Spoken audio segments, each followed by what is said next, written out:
the couple that was fictitiously and unforgettably portrayed as lying in bed as the icy water flooded their cabin in James Cameron's Titanic. Now, the Titanic story of Isidor and Ida Straus. Let's get into it. But first, if you like these videos about the most scandalous stories from yesteryear that make Ty's Hot Mess History a time capsule for the culture, subscribe and hit the notification bell so that you can know every time that I upload one of these videos or every time that I live stream, and hit that like button to support this video. Thank you. Now, on to why you are here. Isidor and Ida Straus. 1888 was a good year for Mr. Straus, as reported in an article in the New York Tribune. He would ring in the new year starting in the venture that is the reason why we know his name today. On January 3rd of that year, Isidor Straus and his brother, Nathan, became partners in R.H. Macy and Company, or as most of us call it, simply Macy's. The Straus brothers vowed that they would carry on the same business practices as Mr. Macy had done. For instance, running it as a cash-only enterprise, and they promised that their operations would be so much the same that their suppliers, employers, and customers would not even notice that there had been a change in leadership. Just to be clear, Isidor had already been successful in business and politics before this point, but this is why he was always referred to as being the owner or co-owner of Macy's who died on the Titanic. Speaking of that, like many other stories you have likely heard of some Titanic passengers, Isidor and Ida had made other travel plans originally. But, as the Brooklyn Eagle reported, they were able to book their trip on the Titanic at the last minute, and they did. And now, we have a few first-hand accounts from a handful of survivors who witnessed the last moments of Isidor and Ida Straus. Each story varies only in the slightest of words, but they all convey one thing very clearly. Mrs. Ida Straus loved her husband with all of her heart, and she was determined to stay by his side till the very end. Even after he tried to save her, he wanted to save her life, and she didn't want to have her life without him in it. Theirs is a true love story. The Evening World reported on April 18, 1912 that, quote, Mrs. Isidor Straus refused to leave her husband's side, and both perished together, end quote. And that is true. What apparently is not true in their headline is that Titanic's band played Nearer My God to Thee as the ship sank. That was a rumor started by the tabloids for dramatic effect to sell newspapers. According to writer Ian Whitcomb, who is very well researched on this part of Titanic history, Wallace Hartley, the band leader himself, was asked the now ominous question of what he would play in the event that there was peril on the sea. He actually said, quote, I'd never play Nearer My God to Thee, end quote. He said that instead he would play something cheerful, and survivors did name songs that were popular dance songs of that time as the music that they heard in the ship's last minutes. But back to the loving couple. James Johnson, one of Titanic's crew members who was on duty when the ship struck the iceberg, said he overheard Mrs. Isidor Straus when she refused to leave her husband, telling him that if the ship was sinking, she would die with him.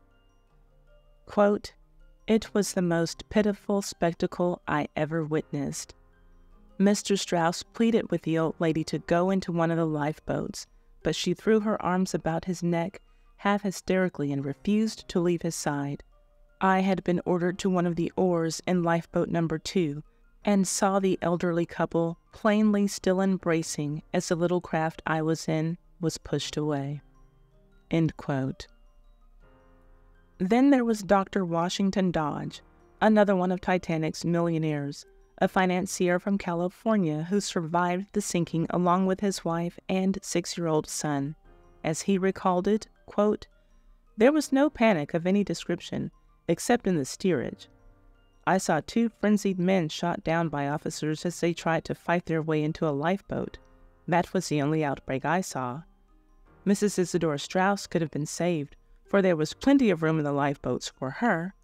The officers went to her and told her to take her place. She asked if her husband was to go. When told only the women would be taken on board, she threw her arms around Mr. Straus's neck and kissed him.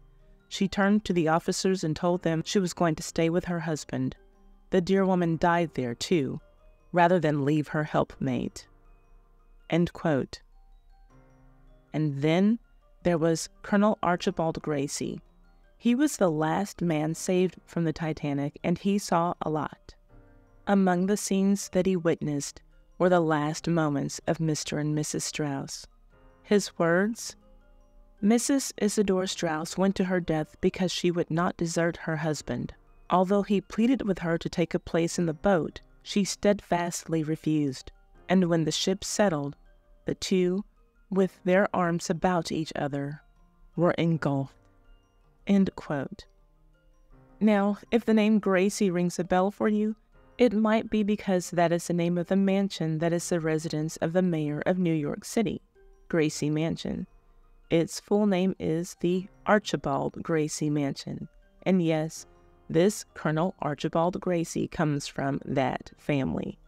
He was Colonel Archibald Gracie IV. His father was the third, and his father built the mansion in 1799. Colonel Archibald Gracie, as stated before, was the last man to be saved from the Titanic, and he was the first adult who survived the disaster to die, passing away in December of 1912. If you want more on his story, let me know in the comments section.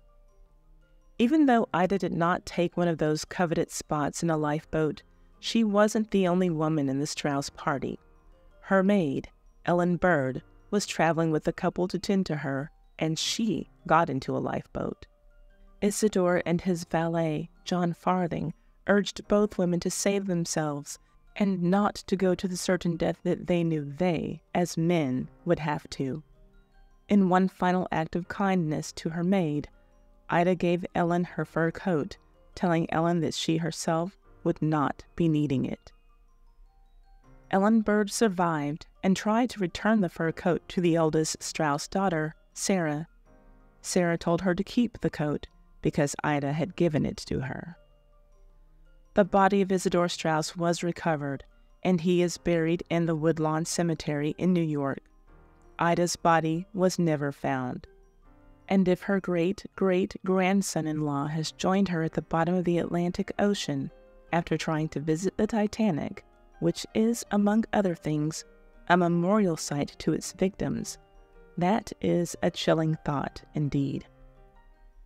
My sources for this story are: Submersible Pilot's Spouse is Descended from a Famous Titanic Couple by Anushka Patil for the New York Times.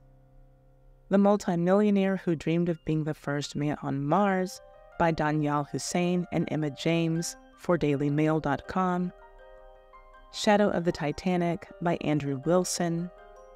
Napa Valley Register Archives 1998. Sacramento Bee Archives 1998.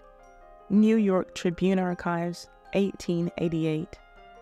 Titanic Sank with a Waltz, Not a Hymn by Ian Whitcomb for Los Angeles Times 1998. nationalarchives.gov.uk. The Brooklyn Daily Eagle Archives 1912. The Evening World Archives 1912. And Times Union Archives 1912. This video has been brought to you by me. Well, my Patreon is a sponsor for this video. If you like these dirty scandals on my channel, then you'll love my Patreon, Ty's Too Hot Hot Mess History. It has all of the stuff that I can't talk about or show here because it's just too hot, too violent, too sexual, too graphic, too much. Come and join us there for the hot Mess History. The link is in the description box.